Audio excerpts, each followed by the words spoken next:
Hi everyone. So today I want to talk to you a little bit more about a bit more of a contentious issue around drugs and schizophrenia or schizoaffective disorder, particularly around marijuana or cannabis use and how it triggers or what effect it has on triggering psychosis or schizophrenia. So marijuana just recently became legalized here in Canada, and I know it's legalized in various other parts of the world too, and it's becoming more and more popular in terms of how much people are using it and whatnot. And with this is coming a lot of data and studies being done on what the effects of cannabis or marijuana are on people who are susceptible or predisposed to schizophrenia or psychosis. So I just want to talk a little bit more about what this link is and what my experiences with experimenting with marijuana have been like. All right, so with the legalization of marijuana here in Canada, the Government of Canada has released quite a bit of documents and facts around the use of cannabis use in relation to schizophrenia and psychosis. And they've stated that when you use marijuana on a daily basis or more frequently, you really increase your risk of developing schizophrenia or psychosis. And more potent cannabis or marijuana has been linked to an even higher risk of developing psychosis. The risk of developing schizophrenia or psychosis if you use marijuana before the age of 16 increases even more, and those people who have a family history of schizophrenia or psychosis are at an additionally increased risk of developing schizophrenia or psychosis with the use of marijuana. So they're really pushing for Canadians and people in general to just talk with their doctors before using any cannabis, just to talk about what the potential effects on their health may be. So there are over 100 different chemicals in cannabis called cannabinoids, and these cannabinoids can change the way cells communicate with one another. And when in the brain, this can change the way an individual perceives reality, thinks, behaves, and feels. So THC is the cannabinoid in cannabis that is mainly responsible for the psychoactive component of cannabis. And so it could be assumed that the higher the THC content, the more psychoactive component there is going to be to the cannabis use, which may trigger psychosis more easily. It's also easy to see that the way these cannabinoids work in terms of altering the way a person thinks, feels, and behaves, and the way they perceive reality is very in line with the way psychosis presents itself in an individual with schizophrenia. And so it's kind of easy to see the correlation here between how psychosis could potentially be triggered from the use of cannabis. It has been estimated that cannabis use can account for 8% to 14% of all schizophrenia cases, although it is important to also note that the prevalence of schizophrenia has not increased with the increased use of cannabis and marijuana. In terms of my experience with it, my schizophrenia was not triggered by cannabis use. I've kind of only started to dabble with it since it became legalized a year ago or so. So my experiences with marijuana use have been a little bit mixed, but have been kind of trending towards not so great. And so I kind of wanted to share some of my experiences with how I've slipped into psychosis with the use of marijuana in order to kind of better educate people on what the potential effects of smoking marijuana with a susceptibility to schizophrenia, or if you already have schizophrenia, what the risk factors can be or what can potentially happen if you do that. I want to share my experience to hopefully encourage others to maybe not dabble with it or to just be really cautious if they do. So when I first started trying marijuana about a year ago or so, it felt good mostly. And I understand why people with mental health issues particularly gravitate toward using substances like marijuana, because it can really help to alleviate some of the stress and burden that you feel from some of your symptoms. And it can really help to kind of numb or to just kind of soften, I guess, the symptoms that you're experiencing. And it can be really helpful in that regard. And so I understand why people with schizophrenia gravitate towards using substances like marijuana. That said, it did also increase some of my symptoms as well. So the first time that I tried it, I became really, really paranoid. I became really paranoid that people were following me. I became really paranoid that Rob was cheating on me. Like, I was convinced that he was cheating on me, and I was just so sad and distraught about this, and just ruminating on these things really, like, a lot, and really getting stuck in my paranoia. This wasn't an awful experience. It wasn't great because I was stuck in this rumination around my paranoia, but it wasn't awful.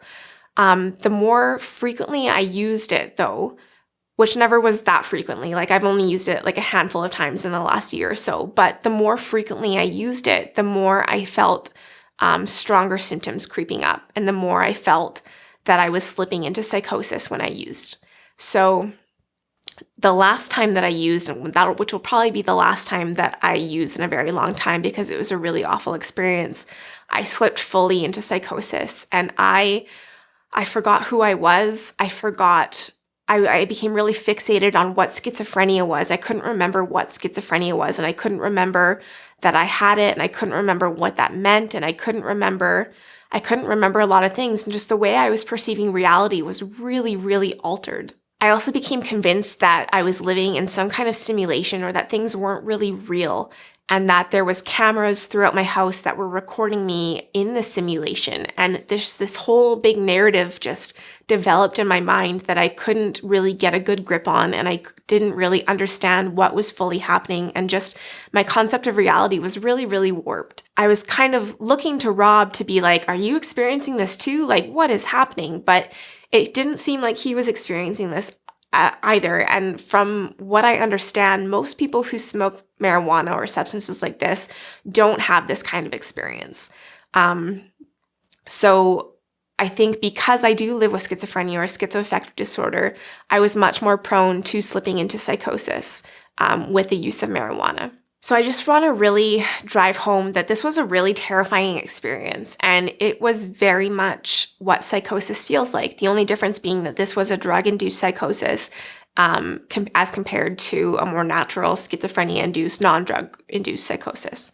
And so it really felt like when I'm at my worst in terms of my psychotic symptoms.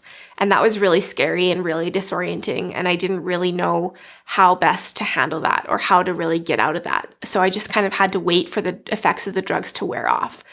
But that said, even after the effects of the drugs wore off, I still wasn't fully able to get back out of the psychotic state that I was in. So for days later, I still felt that I was living in a simulation. I still felt that I didn't really have a good grasp on reality, and I didn't really understand what was real and what was not. And so that was a really big problem for a few days after I smoked marijuana. I think the prolonged effects also were on my mood.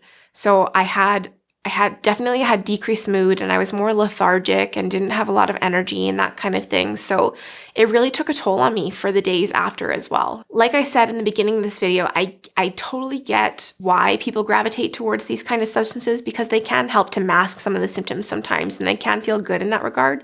But in my experience, the longer lasting effects and even the shorter lasting effects, it's gotten to a point where they had just become not worth it. Like, it is just not worth it to have those masking effects of the symptoms because the psychosis and the lasting effects afterward were just too much to handle and too much to bear.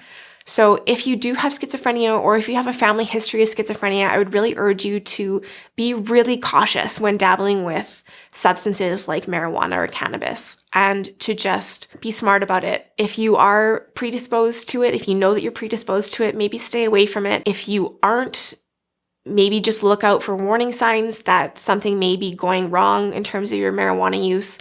Just be aware. Some ways to kind of mitigate some of this risk may be to experiment with other people. So making sure that other people are around you, so that if you do need to do some of that reality checking with them, you can do that, and you can kind of have people to ground you in reality. Another would be to maybe try lesser potent marijuana first, and to see how that goes. So with a lower THC content, and to just kind of see how that goes before you go into the stronger THC content.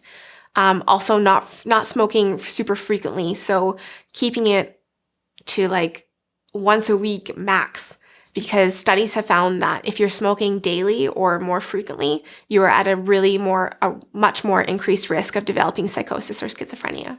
And I just want to show you actually on the bottle that we got from the marijuana store, with the joints in it, it says, warning, regular use of cannabis can increase the risk of psychosis and schizophrenia. Higher THC content can increase the risk of psychosis and schizophrenia. So it's right there on the label from the marijuana distributors. So it is a real concern, and it's really something that you need to be cautious of when using marijuana. So some of you may be thinking, why would I smoke it if it says this on the bottle?